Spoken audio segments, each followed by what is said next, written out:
Believe it or not, it wasn't until as recently as a few months ago that I watched the Scream movies for the first time. Contrary to popular belief, I haven't seen every big franchise out there, but every Halloween season I try to watch at least one new horror film or franchise I haven't seen before. And in 2025 spooky season, I finally checked out the Scream movies. I naturally found it to be very unusual compared to your standard slasher franchise, with its whodunit story structure, which I'm honestly not the biggest fan of. But I watched all the films just in time before the first trailer for Scream 7 came out last year, and over the last few weeks I've watched the films again to get ready for said 7th installment. And thus a new ranking project was born. This order will naturally go from worst to best, so sit back, relax, and I hope you enjoy. What's your favorite scary movie? Scream 3 was naturally the end of the first trilogy at the turn of the millennium. I like Ghostface's new trick this time of utilizing a voice mimicker to fool his victims.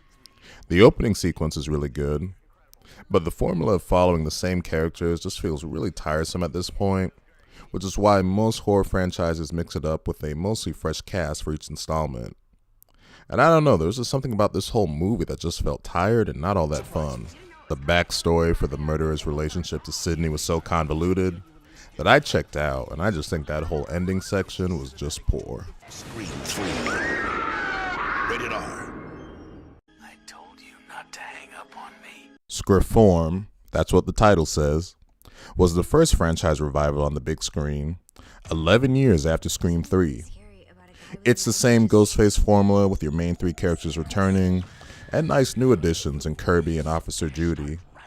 There were spot moments of decent fun here and there, although just as many spots where I was a little bored. But whereas the Ghostface reveal is always pretty stupid, and it still is in this film, but I don't know, I thought the reveal in this one was actually pretty fun, leading to an interesting climax section and a very entertaining final confrontation. Can't save them. All you can do is watch. Down behind you! Scream 4. Rated R. In theaters everywhere, April 15th. You hang up on me again, I'll gut you like a fish. Scream 6 is of course notable for being the only film so far in the franchise not to feature Sidney Prescott, but I still liked following your new characters from the previous film and not being overly reliant on legacy characters.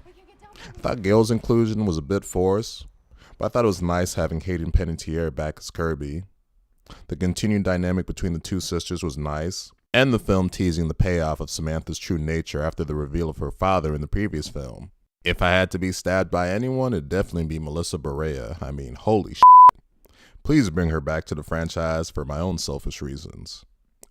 Anyway, I think the twist on the typical Ghostface opening phone call sequence was cool, although I think the actual killer reveal and nature of the climax was too derivative of the direction Scream 2 took. Come on, mother! Scream. Do you like scary movies, Sidney? Scream 7 was the latest installment. It was the first Scream movie I'd ever seen in theaters. You got renewed focus on Sidney, which did feel refreshing, and she was still great as the protagonist 30 years later. Of course, the core story is your same ridiculous Ghostface scenario, but in watching the film with the crowd, I learned that's the fun of the series, along with the movie playing up the basic slasher tropes. The meta commentary was decent, although I do think it's been done better in the other films. It's a Scream movie, so you know what you're gonna get, for better and for worse, but that's mostly what makes it fun. I'm gonna burn it all down. Mother!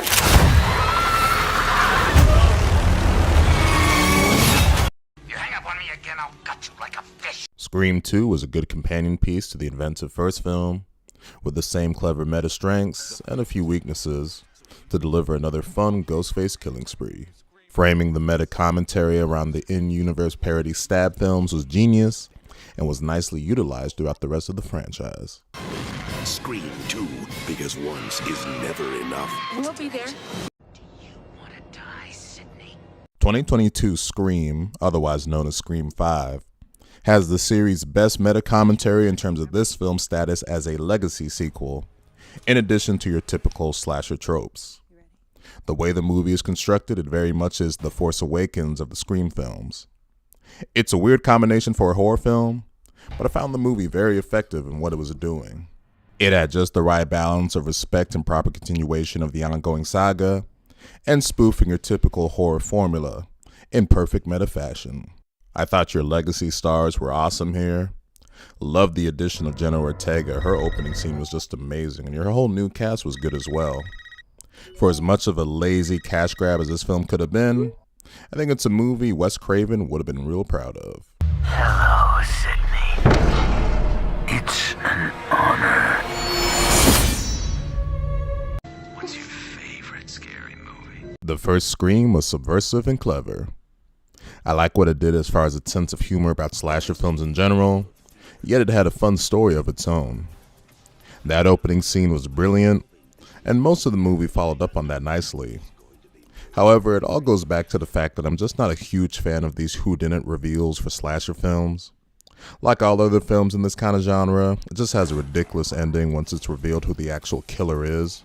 But the rest of the film is so much fun that I can forgive it a little bit, as it is still the best of the franchise 30 years later.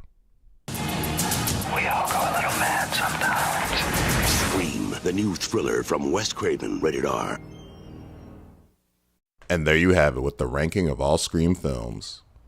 Again, with parts 1 through 6, I've only seen them twice, and I think the problem for me with this ranking is that a lot of these films can blur together, so it's hard to distinguish them in the context of an all-at-once marathon. For this ranking, slots 3 through 6 were all pretty interchangeable. But I was happy to finally check out the series while they still have films going, all the more appropriate on the franchise's 30th anniversary. Now, I checked out Scream 7's Rotten Tomatoes score after doing my review, and with a 37% critic score, it's actually the lowest of the series, topping Scream 3's 45%. I don't know, I didn't see much that makes it significantly worse than most of the other Scream films.